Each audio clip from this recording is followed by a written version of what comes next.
Welcome to Africa's Junction. My name is Lynette, and today we are speaking about Agoa. So, Agoa stands for African Growth Opportunity Act, and of late, I'm sure you might have heard about it. It's like a buzzword right now. The reason being is because it's coming to an end this year. So, the African Growth Opportunity Act is an act that was signed by the US to help trade relations between South and Sub-Saharan Africa and the US, and the goods that are being exported to and fro are duty free. So the countries who are exporting these goods do not pay any duty, and hence the goods are cheap. So, like if we're exporting, let's say, flowers or textiles, let's use textiles to the US, the US consumer gets them cheaper, and we are able to sell in terms of volume, and then we get a lot of money in return. So this agreement was signed by Bill Clinton in the year 2000, and it was to last for 25 years. It has really strengthened the economies of several African countries, and it's coming to an end this year in September. So why is it? Because it's supposed to be either extended or renewed, but why is it such a buzz right now?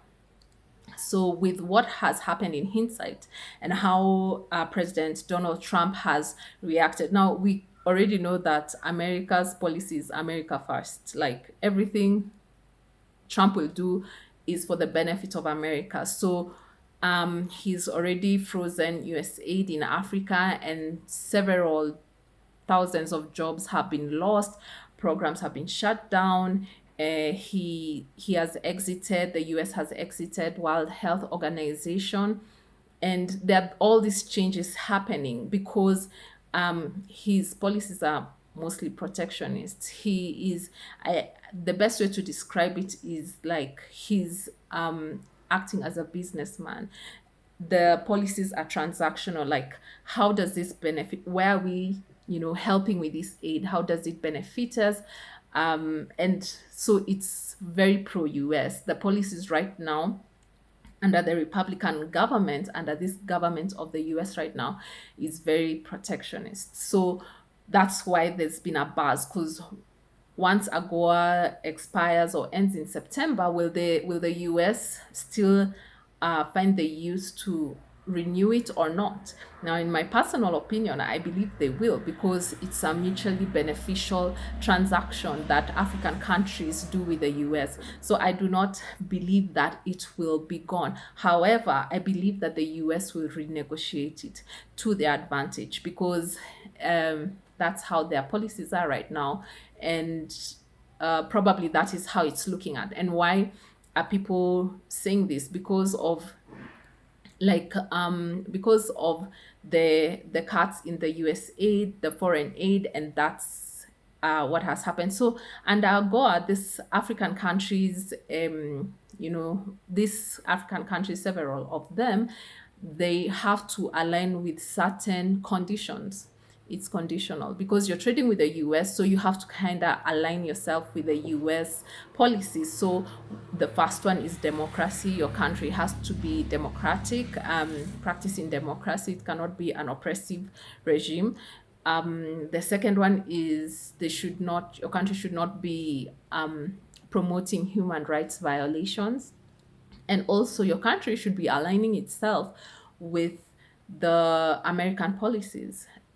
So for instance, and I'll do another video on that, like South Africa, the way they have been supporting Palestine and also doing business with Iran and are sympathetic with Russia, you know, US has now, and for other reasons, US is now cutting aid in South Africa. So for them, they must feel that the president might be wondering if AGOA will still be applicable or they'll be removed from that agreement. It's very beneficial for the countries. Like for South Africa, is the hugest exporter with AGOA, and last year they actually made 3.2 billion USD in revenue from that act. So it's not a small deal, it's actually a big deal. They export cars, jewelry, and metals to the US.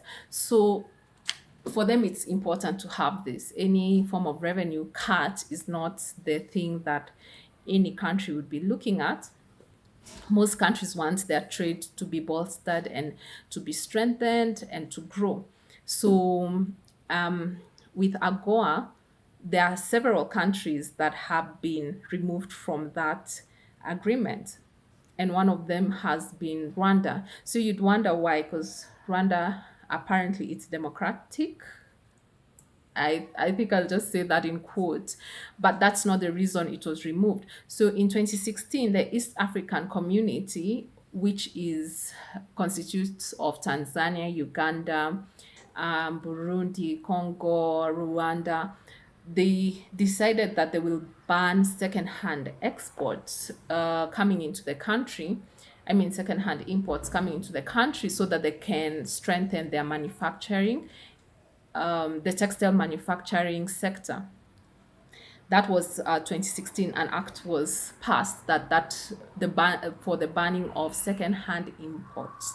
So in 2018, 2019, it was to be enacted, and Rwanda actually did it. They banned the second-hand imports, and a lot of second-hand imports were coming from the US. And the US said, no, you cannot do this. It's not aligning with AGOA, because we have that agreement where some of our goods also come you know, duty free. And also you are benefiting from the AGOA Act. So why would you want to do this to us? But of course, they're trying to strengthen